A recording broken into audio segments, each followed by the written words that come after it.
Salut Ali. Oui, salut Rémi. Je suis très content de te recevoir et je vais expliquer aux gens qui nous regardent et qui nous écoutent pourquoi je te reçois aujourd'hui et comment on s'est rencontrés. Alors, Ali, en fait, tu travailles dans notre copropriété, c'est-à-dire dans l'immeuble dans lequel je vis avec ma femme et mes filles. Et un jour, la vie, quoi, on a fait connaissance. On s'est dit bonjour une première fois, une deuxième fois. Après, on a parlé de la vie, on a parlé de nos enfants. Et tu m'as raconté un petit peu ta vie, comme moi, je pouvais te raconter la mienne à la maison. Oui. Et tu m'as dit que tu venais de Mauritanie, Oui. que tu avais des enfants. Oui. D'ailleurs, info importante, tu avais 6 enfants Oui. et là, tu en as 7 parce que tu as une fille qui vient de naître il y a un peu plus d'un mois. Oui. Voilà. Donc ça, c'est déjà une bonne nouvelle, ça fait plaisir. Merci. Et donc, on s'est dit, et je t'ai dit un jour, j'aimerais bien te recevoir pour qu'on parle, quoi, de ta vie de papa, finalement. Oui. Parce que je pense qu'on a tendance à l'oublier, ici, en France, mais il y a des papas comme toi qui font le choix de partir du pays pour essayer de gagner leur vie et essayer de faire en sorte que tout se passe bien à la maison pour leurs enfants, pour les études et pour les nourrir, etc. Est-ce que tu peux nous raconter comment ça s'est passé pour toi quand tu as pris la décision de partir? Oui. Comment ça s'est passé? Bon, je me présente d'abord. Ouais, vas-y, je t'en prie. Je m'appelle Ali Konaté, nationalité mauritanienne, mais actuellement, je suis franco-mauritanienne parce que j'ai obtenu la nationalité française. Je m'excuse d'abord parce que je ne maîtrise pas très bien en français, parce que je n'ai jamais été à l'école. Donc, mes parents, c'est des paysans, donc ils n'ont pas assez de moyens. C'est pour cela que je n'ai jamais été à l'école. C'est ça que je ne maîtrise pas très bien la langue. Pour que je me quitte à la Mauritanie pour venir ici en France, parce que je sais que si je reste là-bas, je n'arrive pas à gagner ma vie pour que je me batte pour mes enfants. Comme que moi, je n'ai jamais été à l'école, mais je voulais que mes enfants, il faut qu'ils allaient dans une bonne école. Ils vont connaître la lire, d'écrire, ils vont essayer quand même de gagner de leur vie.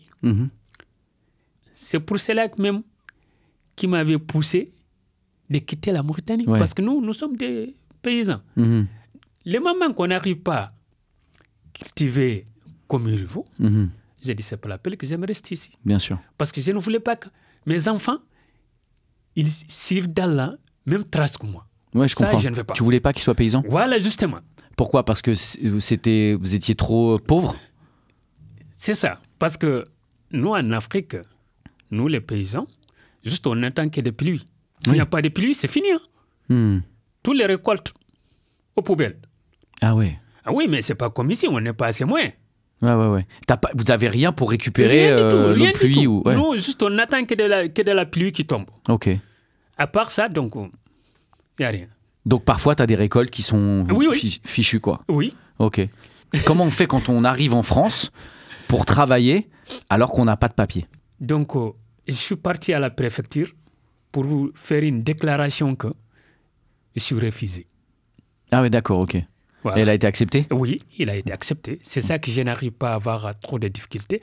En plus, depuis que j'ai obtenu la refusée, je me suis resté.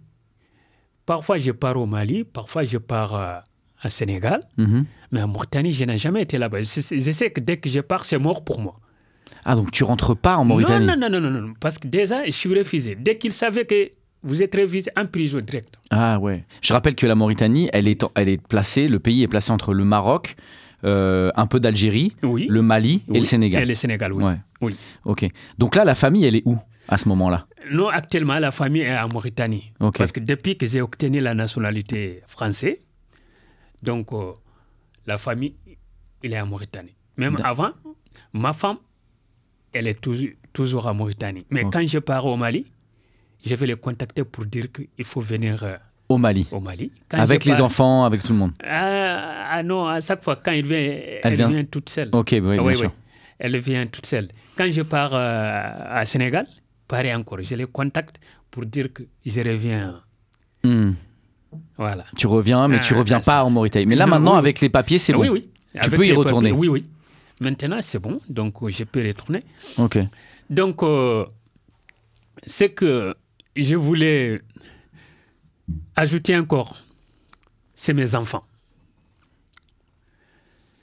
Actuellement, ils sont dans une bonne école, écologie. Sans l'école Bénin, vraiment c'est magnifique parce qu'il y a une légion avec l'école française. Ah, super. C'est Donc, connecté avec l'école française. Oui, et ils ont collecté. Ok. Donc, je sais que ça coûte trop cher. Ouais. Mais, j'aime pas nuit et jour. Pour que mes enfants, ils vont avoir quand même dans une bonne école, ils vont faire des études supérieures. Comme ça, ils vont gagner leur vie très bien. Ouais. Mais du coup, pour toi, c'est quand même une charge. Oui. En plus, parce que moi, je sais à quel point tu travailles, puisque Oui. c'est comme ça que je t'ai rencontré. Oui. Je sais à quel point tu travailles. Oui. Donc, tu travailles beaucoup pour aussi envoyer une partie de ton argent au pays, à ta femme et à tes enfants, quoi. Oui. Et du coup, comment ça marche comment ça fonctionne? D'accord. Moi, je travaille beaucoup. Plus précisément, ce que je gagne, je les partage presque en 3 parties. Les 2 parties, ça part en Mauritanie. Mhm. J'ai fait un transfert d'argent des applications, par exemple des RIA ou des Western Union, etc., etc. Mais, ce qui est plus important pour moi, c'est du travail pour comment je vais financer mes enfants. Parce que je sais qu'ici, le travail c'est trop dur. Mais si je vois parfois, je regarde la télé, je vois certains qui disent que non, nous sommes comme ça, etc., etc. Je vais dire, mais ces gens-là, ils manquent de moi. Et moi, je sais qu'ils sont là, c'est des Français, ils ont tout. Mais moi qui galère, je me réveille à 5h du matin, 5h30, il y a mon réveil qui sonne. Je me réveille pour aller au travail. Parfois, je peux faire 12 heures. Parce que quand je me lève à 5 heures du matin, je travaille jusqu'à 14 heures. Dès que j'ai fini, je vais partir dans un autre endroit. Je commence à 16 heures. Je vais rester jusqu'à 22 heures. C'est trop difficile. Mais tu vois, tu viens de dire quelque chose d'important, c'est que parfois, et moi aussi, pourtant tu vois, j'ai la chance et le luxe d'habiter en France, d'être français, d'avoir toujours eu la possibilité de faire des études, de choisir mon cursus scolaire, de travailler, voilà, sans trop me poser de questions. Oui. Et là où tu as raison, c'est que parfois quand tu regardes la télé, tu dis mais vous pouvez pas vous plaindre, vous avez tout. Oui. Oui. Moi, c'est comme ça, quand je regarde, je veux dire, mais non, c'est pas possible. Je comprends. Oui, mais parce que moi, je sais comment gagner ma vie, comment j'ai souffert. Même actuellement, là où je suis, je sais que je suis tellement fatigué. Je suis tellement souffert, moi. Les uns, parce que si tu n'as pas fait des études, c'est comme que vous êtes dans une hors du monde. Si le monde est là, vous êtes dehors. Parce que moi, je me rappelle très bien. La première jour que je suis parti à la préfecture, ils me donnent un papier juste, mon nom et mon prénom, mais je n'arrive pas à l'écrire. À chaque fois, je vais dire, monsieur, s'il vous plaît, ou madame, il y a certains qui vont dire oui, il y a certains qui vont dire non. Mais regarde maintenant. Je peux lire un tout petit peu, je peux écrire un tout petit peu. Je sais qu'il y a plein de fautes. Ça, je le sais. Mais le monde est devenu large pour moi. C'est comme quelqu'un qui est malvoyant. Après, il voit quelque chose. Et ça, c'est parce que tu as appris le français en France, quoi. Oui, oui. Ouais. Parce que j'ai appris ici, donc, Avant, c'est comme que je suis malvoyant. Ouais. Maintenant, je vois beaucoup de choses. Ouais, je comprends. Et alors pour revenir sur tes enfants, parce qu'encore une fois, je le rappelle, tu es encore jeune papa, tu viens d'avoir tu viens d'avoir un bébé là. Comment tu arrives à rester connecté avec tes enfants et ta femme? Comment ça marche? Ça, comme maintenant, les technologies sont développées même en Afrique. Donc, c'est grâce à ça qu'on se collecte. Même là où je suis, je me suis dans un groupe que l'école a créé. Dès qu'ils ont quelque chose, ils me l'envoient automatiquement. J'ai en train de les gérer. Je n'arrive pas beaucoup. Il y a certaines choses que je ne comprends pas. Ça, à chaque fois, j'ai un autre demi-frère. Si je ne comprends pas quelque chose, je l'envoie automatiquement pour dire qu'est-ce qu'ils ont dit. Il va m'expliquer. Après, j'appelle les enfants, un appel vidéo automatiquement, pour dire que les devoirs que vous avez donnés, est-ce que vous avez fait ou pas? Il dit oui, papa, je l'ai fait, ou bien non, je n'ai pas fait. Je vais dire attention, moi je viens de voir quelque chose dans un groupe WhatsApp. Il dit que ça, c'est un devoir de la maison. Il faut que vous allez le faire. Parce que papa, moi, je me fatigue. Je paye vos frais de scolarité. Donc, dans ces cas, il faut que vous allez faire quelque chose comme ça. Papa aussi, je vais être satisfait. Parce que si vous ne travaillez pas très bien à l'école, c'est comme que vous avez pris l'argent de papa, mettre dans une poubelle. Ça, je ne vais pas. Ils vont dire, papa, ne t'en fais pas, tu ne regrettes jamais. On va faire tous les moyens. Tu vas être très satisfait de nous. J'ai dit d'accord. Ah, c'est fort. Oui. C'est fort. Mais c'était difficile quand même. Parce que tu es loin, donc tu essayes de faire le maximum avec le téléphone, mais tu restes loin quand même, quoi. Justement. Ouais. C'est ça. Mais ils ont pris conscience, tes enfants, que, comme tu le dis, ils ont pris conscience que tu travaillais dur. Et que c'était aussi grâce à ça, à ton travail, le fait que tu aies quitté le pays, que tu sois venu en France, que tu aies même appris le français. Tu vois, c'est fou. Je veux dire, non, mais je rappelle, t'es d'une famille de paysans qui n'ont pas appris à lire ni à écrire. Justement. T'as eu la force de partir, de faire le maximum pour venir en France, d'apprendre le français, alors que t'es déjà papa, t'as déjà des enfants, tu vois. Et maintenant, tes enfants se disent, OK, on va faire ça pour nous, mais on va faire ça aussi pour lui. Et ça, c'est beau. Quel âge ils ont, les grands? Bon, la plus grande, elle a 21 ans. Les garçons, elle a 16 ans, 5 mois et quelques jours. Ok, t'es précis. Oui. T'as un daron précis. Et ils savent un peu ce qu'ils veulent faire de leur vie? Bon, pour l'instant, les garçons, lui, il dit tout le temps, papa, moi, je voulais venir en France pour continuer mes études. Je ne voulais pas rester là-bas. J'ai dit, vous allez faire quoi comme des amis? Il dit que non, pour l'instant, je n'ai pas choisi. Mais je sais quand même que je voulais venir en France, comme ça, la charge va diminuer même pour toi. Parce que je sais que dès que j'arrive ici, je rentre dans une école privée, mais dans une école publique quand même, il y a des moyens de charge. Moi, tu sais maintenant, ce que tu payes pour moi, c'est plus cher que mes petites sœurs. Donc moi, dès que je reviens en France, comme ça, la charge va être diminuée pour toi. Je vais dire d'accord. Après, il y a des sœurs qui sont là-bas. Je vais dire, bon, ma fille, qu'est-ce que vous voulez faire dans la vie? Bon, il y a des qui disent, chacun va dire que papa, moi, je voulais être un médecin. Ok, ils veulent être médecin. Oui. J'ai dit, attention, ça demande des études. Il dit, oui, papa, ne t'inquiète pas.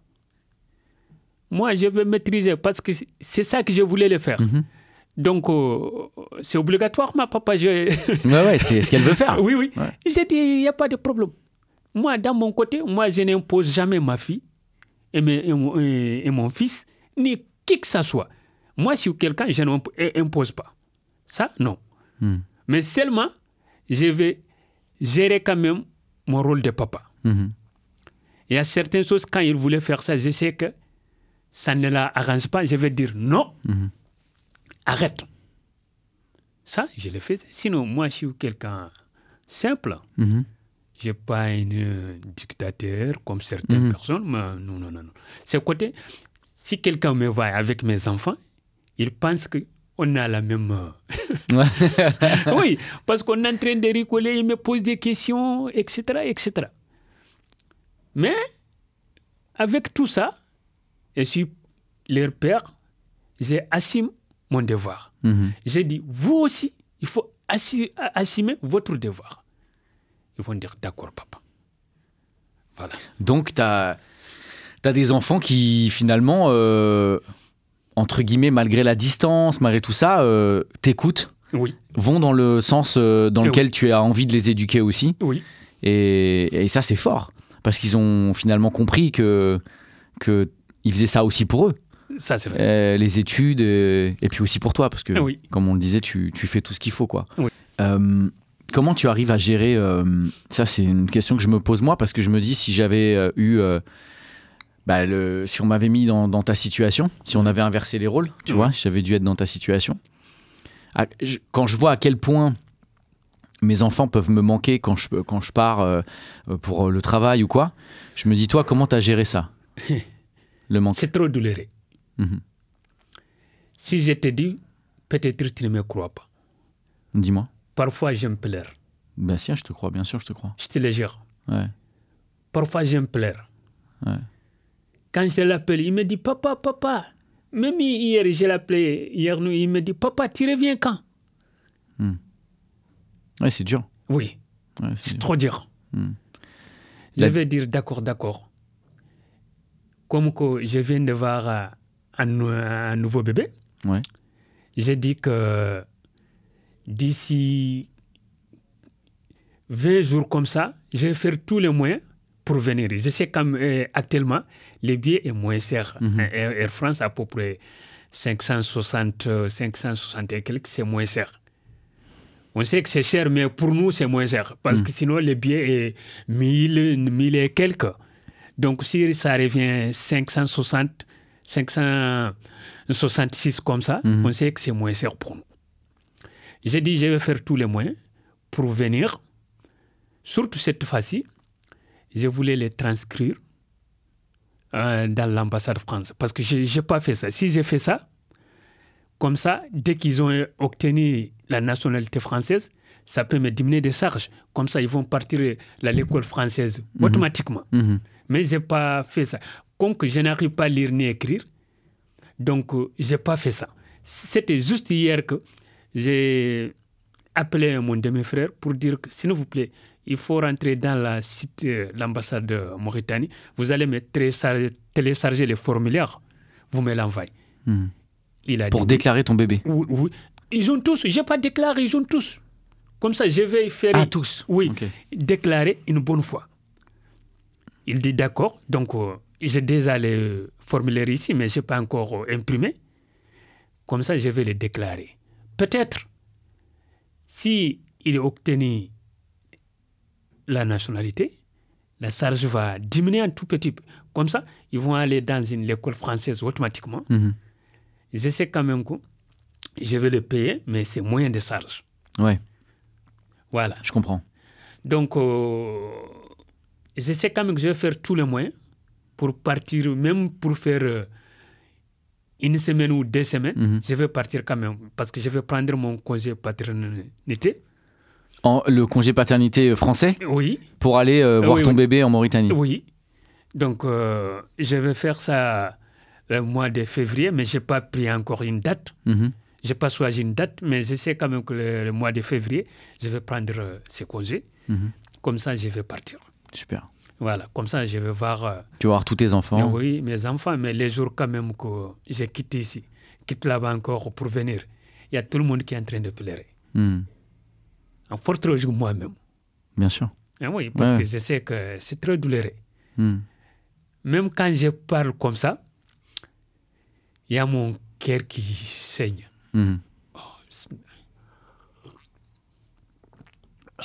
Je comprends. Oui. Je peux que comprendre. Là, on parle entre pairs, Ali. Tu vois, Oui. on parle entre pairs, que tu sois mauritanien ou en France.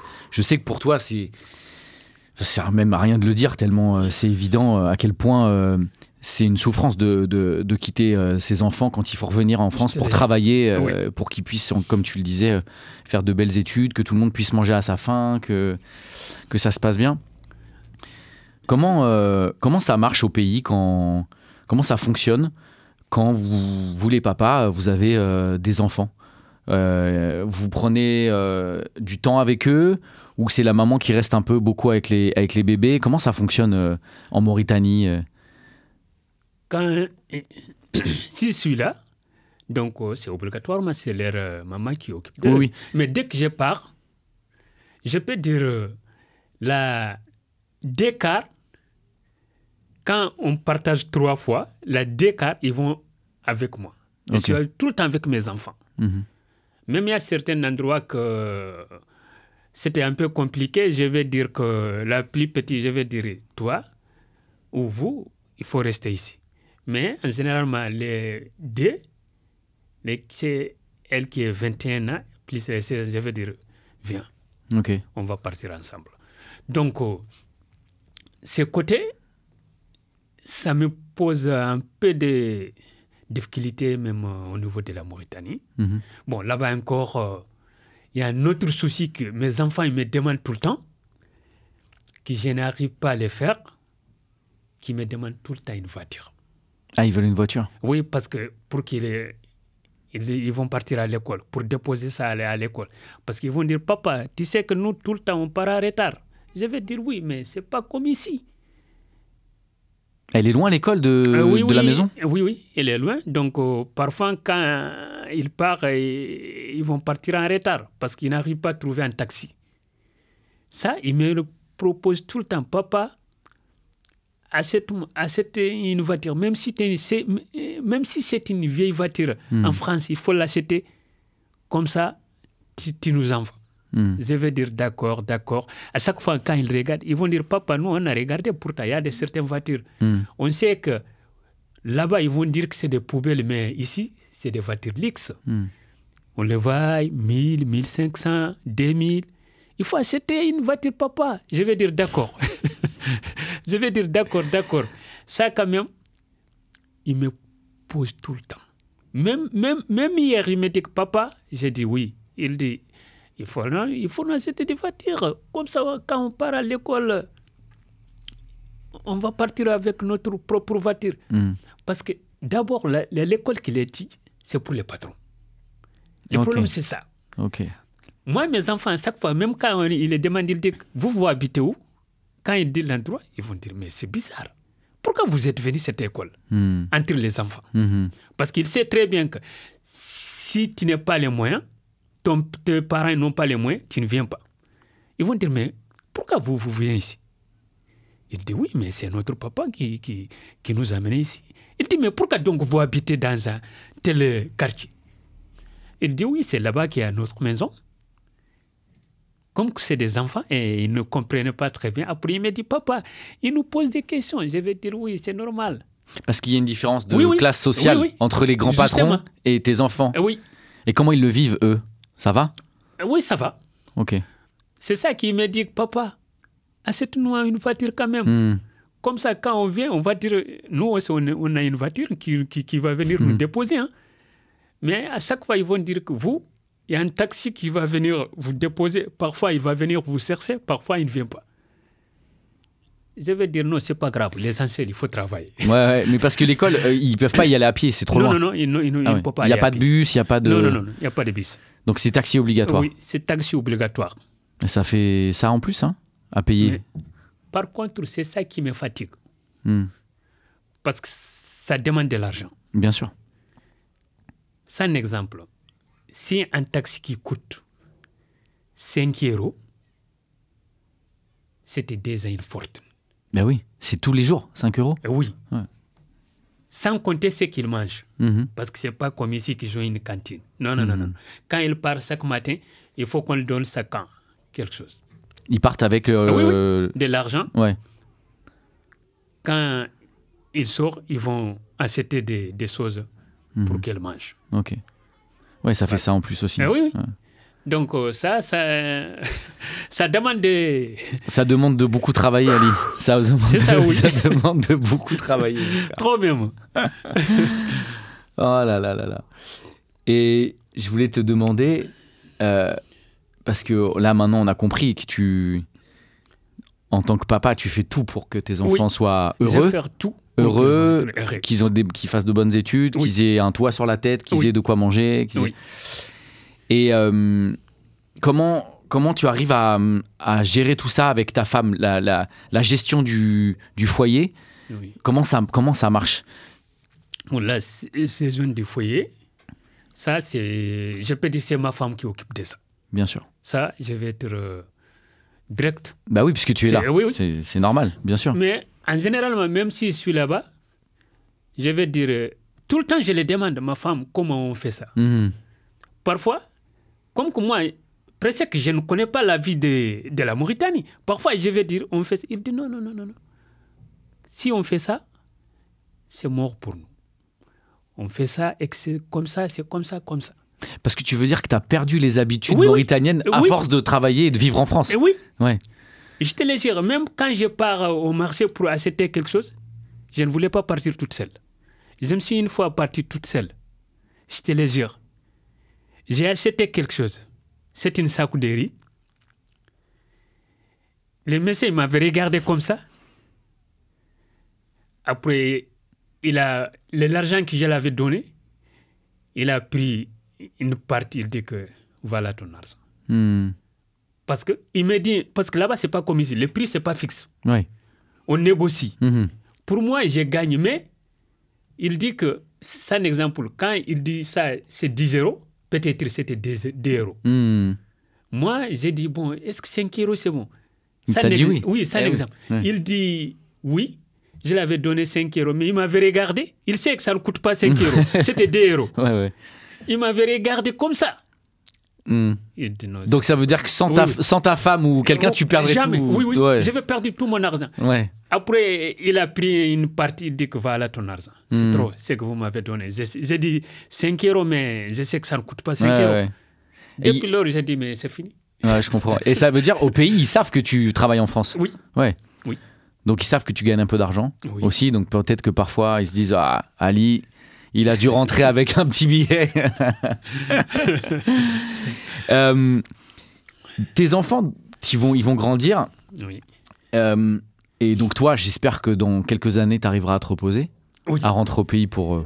Moi, actuellement, mes enfants, je sais que même s'ils sont là, je sais quand même que je vais reposer un tout petit peu par rapport à la Mauritanie. S'ils sont dans une école publique de la gouvernement, je sais que je vais avoir un moyen de travail. Mais ils sont dans une école privée, c'est ça qui me fatigue. Bien sûr, c'est cher. Oui, c'est trop cher.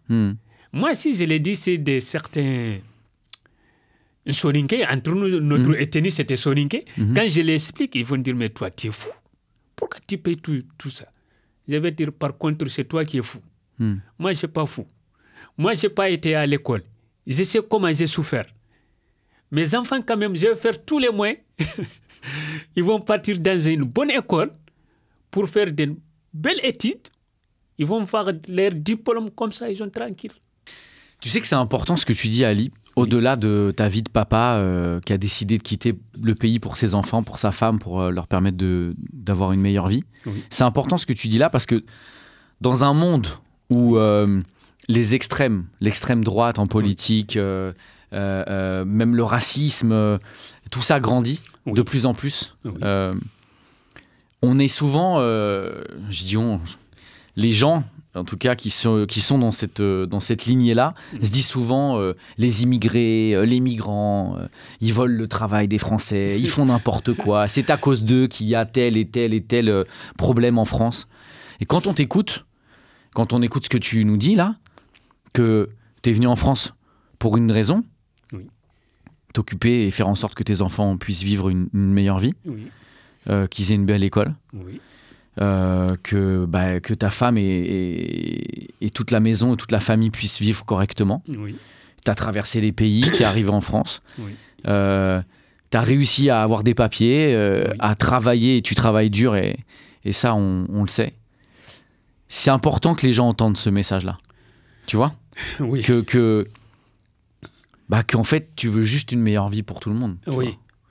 Et que, comme tu viens de le dire, alors qu'il est inutile pour moi, tu vois, de le préciser, que tu es quelqu'un de droit, que tu payes ton ticket de bus ou ton ticket de métro. Oui. Mais je pense qu'il y a des gens là qui nous écoutent et qui nous regardent, Oui. qui ont besoin d'entendre ça, ce genre de témoignage. Ça, c'est vrai. Et Rémi, moi, Ali, je suis un monsieur. Je sais que tout le monde ne peut pas être comme moi, ça, je le sais. Sinon, si tout le monde est comme moi, tu peux laisser ta voiture dehors avec la clé, il n'y a personne qui les touche. Mais tout le monde n'est pas comme moi. Si oui, mais tout le monde, il y a des gens qui pensent le contraire de toi. Parce que tu viens d'ailleurs, tout simplement. Oui. Tu vois. Si je regarde la télé, parfois extrême droite, etc., je vais dire, bon, d'accord. De toute façon, moi, personnellement, même au métro, quand je rentre actuellement là où je suis, si je rentre dans les métros, je me méfie. Parce que les 1, je suis noir. Les 2, je suis musulman. Les 3, je suis un immigré. Protéger la nationalité, mais je suis toujours émigré. Parce que les gens, ils me considèrent. Même si je dis que j'ai la nationalité, ils vont dire, on sait que vous avez pris cette nationalité à cause de votre intérêt. Ça, je le sais. Mais même dans les métros, je reste dans un coin, je me reste tranquillement. Si je touche même quelqu'un ou quelqu'un me touche, je vais dire pardon. Parce que je ne voulais pas avoir des problèmes. Donc, c'est ça. C'est une vie, hein. C'est une vie, hein. Oui. C'est une vie de faire attention aussi à tout. De se dire, je veux pas de problème. Je veux pas qu'on pense telle et telle chose de moi. Alors que ce que je veux dire par là, c'est ça qui me rend fou en fait. Oui. C'est que on devrait rien avoir à te reprocher sur le papier, tu vois, quand on te voit avec ce sourire et ces yeux là. Oui. Tu vois, quand nous on s'est rencontrés, on s'est parlé avec les yeux. Tu vois ce que je veux dire. Oui. La première fois, entre deux personnes qui se rencontrent tout simplement en oubliant tout et parce qu'on n'en a pas besoin en fait. Ça, c'est vrai. Tu vois, c'est qu'une apparence finalement.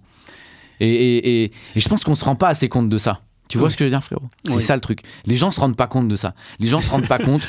Et vraiment, je dis les gens, je fais des généralités. Et bien sûr qu'heureusement qu'il y a plein de gens qui pensent comme moi, mais ils se rendent pas compte que si t'es là en France, si t'es venu en France, c'est pas par gaieté de cœur en te disant allez, je vais venir en France, Non, c'est parce que c'est une nécessité. Oui. C'est une nécessité. Oui. Tu vois? Parce que tu as un pays qui est compliqué pour différentes raisons, que ce soit politique ou comme tu l'as dit très justement, on n'en parle pas assez. T'es d'une famille de paysans. Oui. T'es né paysan. Oui. Et donc, on peut parler, bien sûr, et d'aller plus loin, du réchauffement climatique. Tu me dis, nous, on vit qu'avec la pluie. Quand il n'y a pas de pluie, il n'y a pas de récolte. Oui. Et donc, on ne mange pas. Ça, c'est vrai. Tout simplement. Oui. Et je pense qu'on ne se rend pas assez compte de ça. On parle de quelque chose de tellement terre à terre, j'ai envie de dire, pour pas faire de métaphore, mais c'est ça, on parle que de ça, tu vois, de la difficulté que c'est de vivre en Mauritanie finalement. Oui. En tout cas, moi, vraiment, je sais comment je suis tellement souffert, mais si je regarde encore, je vais dire, je suis tellement fier de moi-même. T'as raison. Je vais dire encore merci pour la France.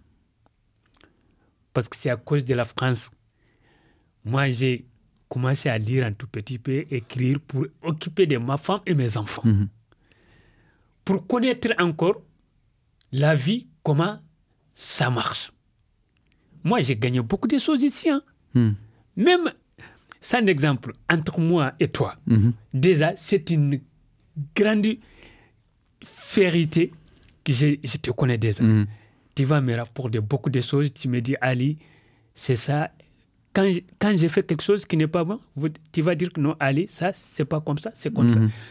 Moi, tout ce que je ne le connais pas, dès que tu me dis, tu dis que Ali, ça, c'est pas bien, je m'arrête. Tu m'expliques, je prends ça. Ouais, c'est ça. Oui. C'est un exemple. Arrivé ici, n'est-ce pas, j'ai dit que je suis parti voir mon frère. Ils sont dans une foyer immigrant. Moi, si je regarde, je vais dire non. Moi, je ne continue pas à vivre ici. Parce que je sais qu'il y a parfois, je voulais reposer, mais je ne peux pas. Parce qu'il y a du monde. Après, j'ai fait une demande à la mairie. J'ai eu la chance, j'ai obtenu mon appartement. Je sais pas si c'est de la chance. Je sais pas si c'est de la chance. Je pense que t'es quelqu'un qui...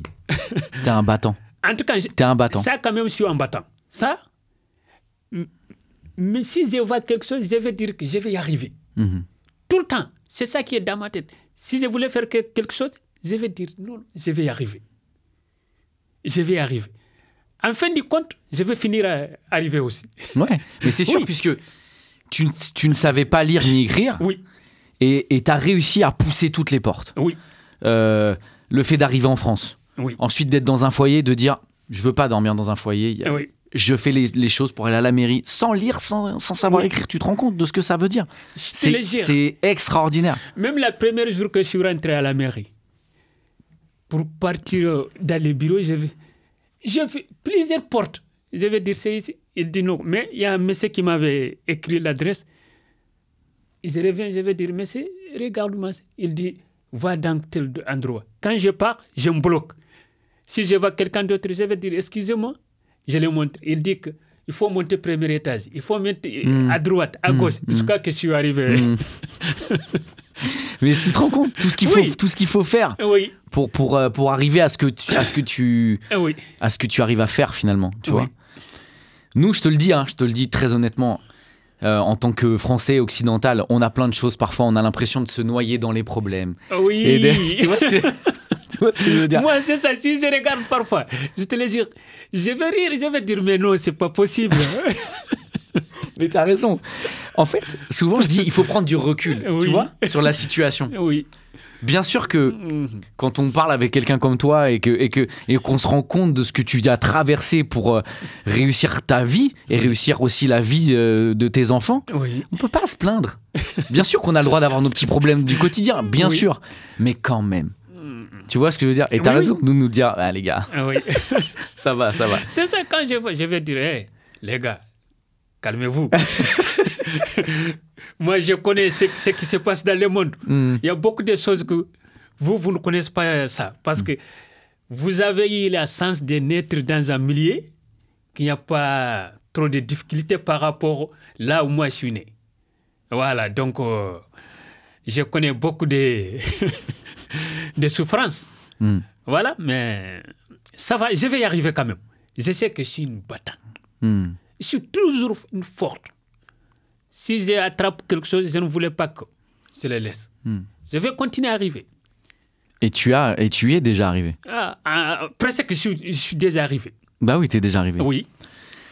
Qu'est-ce que je peux te souhaiter pour l'avenir? Pour plus tard? Qu'est-ce que je peux te souhaiter? Ali là maintenant, Ali Konaté, qu'est-ce qu'il aimerait quel est son plus grand rêve ou qu'est-ce que tu souhaites? J'ai déjà commencé à faire ce rêve déjà. Parce que je voulais créer une association. J'ai déjà créé. Ça fait à peu près 2 ans. Je vais chercher encore une partenaire au niveau de la France. Si je peux avoir une partenaire, comme ça on va travailler ensemble. Mais comme que moi je n'ai pas fait de l'école, j'ai cherché quelqu'un d'autre qui est une présidente. Il peut lire, écrire, qui peut expliquer très bien. Association, on a mis le nom de notre quartier, développement de Sangani. Donc, on est en train d'aider les gens, ceux qui n'ont pas de moyens, s'ils sont malades, on débloque un tout petit peu, à peu près 100 € ou 200 €, ça ne dépend. Parfois 50 €, parfois 30 €. On les donne pour qu'ils se soignent. Parce qu'ils ne peuvent pas payer leurs factures. Nous, on ne peut pas prendre toute la charge. Mais on les donne quand même un coup de pouce. Donc, cette association, pour l'instant, on a créé, on cherche une partenaire ici, en France, en Mauritanie. Comme ça, on va travailler ensemble. Pour aider une partie de la population à... Parce qu'il y a beaucoup d'enfants. On voulait qu'ils partent à l'école, mais comme ce que je viens de dire, c'est des paysans. Il y a des certains, ils voulaient, mais ils n'ont pas ces moyens. Donc moi, si ce langage dit que il faut laisser ton enfant, il part à l'école, il va dire que je ne peux pas prendre la charge. Donc moi, je ne peux pas prendre toute la charge. Pourtant, la charge n'est pas trop dire. Toute l'année, ça ne coûte même pas 350 ou 400 euros. Mais je ne peux pas l'engager ça. Parce que si j'engage, après que je vais venir, je vais dire que non, je ne peux plus. Je sais que ce n'est pas bien. Sinon, je peux engager. Parce que je connais beaucoup de gens. Parfois, les enfants vont commencer à l'école. En a 2 ans, ils vont sortir. Ils vont dire que parce qu'ils n'auront pas les moyens. Ouais. Je n'ai pas les moyens de payer même des cahiers de bic. Donc, ce n'est pas possible. Donc, association qu'on a créée, pour l'instant, on ne peut pas. Mais on a l'idée de faire ce genre de choses pour aider les gens. Les enfants vont aller à l'école. Voilà. Super. Tu te rends compte, au-delà de ton travail, tes enfants, le manque que tu as de les voir, et ben à côté de ça, tu as réussi à monter une association. Oui. En plus. Oui. Et juste un dernier point, je vais lancer un appel à tous ceux qui nous regardent, des directeurs ou des directrices. Je voulais que mon fils il vienne ici, qu'elle a 16 ans, et 5 mois et quelques jours, je n'ai pas obtenu la date exacte. Non, bah attends, tu sais, moi, mes filles, je ne peux pas te dire si elles ont 12 ans, 5 mois. Voilà, donc c'est ça. S'il peut accueillir mon fils dans une école, comme ça, il va me faciliter de le faire revenir ici. J'appelle à tout le monde, des directeurs ou des directrices, parce que c'est eux qui dirigent des écoles. Tu m'apprends quelque chose, je ne savais pas que ça fonctionnait comme ça. Ça veut dire que si ton fils veut venir en France à l'école, il faut que ce soit un directeur ou une directrice. Oui, qui dit que je peux l'accueillir dans mon école, il fait son lettre, il n'y a pas de problème, le visa il va obtenir. Ok. Sans problème. Ben, écoute, le message est passé, et tu as bien fait de le faire. On va en parler. D'accord. On va en parler. Bien. Ton fils, il a 16 ans et quelques. Oui. Ok, allez. Comment il s'appelle? Boutier. Boutier? Oui. Eh ben, on va faire le maximum pour que Boutier soit en France. D'accord. De toute façon, mon mail aussi, c'était alikonate tout est collé, @gmail.com. Ça, c'est mon adresse email. Ok. Voilà, parce que sur mon nom, c'était Ali, c'est avec un Y, mais comme je ne maîtrise pas très bien, je sais qu'avec l'Internet, il y a trop d'arnaques. Ali, j'ai mis un I. Sinon, c'est avec un Y. Ok, mais dans ton mail, c'est avec un I. Oui. ALIKONATE. Oui, 75. 75 @gmail.com. Oui. Ok, on va faire le max. Merci mon frère d'être venu. Merci infiniment. Rémi, vraiment, merci, je suis très très content de te connaître. Moi aussi. Je suis très satisfait de te connaître. Je n'ai pas de mots à te dire, Rémi. Je te le jure. Je n'ai pas de mots. Je n'ai pas de mots. Moi non plus. Merci beaucoup, frérot. Merci. Je vous dis au revoir à tout le monde. Vous êtes avec M. Konaté, qui est franco-mauritanien. Je suis venu ici. Il est franco-mauritanien. Oui, je suis bâti jusqu'à que je suis arrivé. Eh ouais, et t'es arrivé, frère. Merci, mon frère. Je vous demande pardon à tout le monde. Si j'ai dit quelque chose qui fait mal, je vous demande pardon. Non, t'as rien dit de mal. Tout va bien. Merci, frérot. Bien.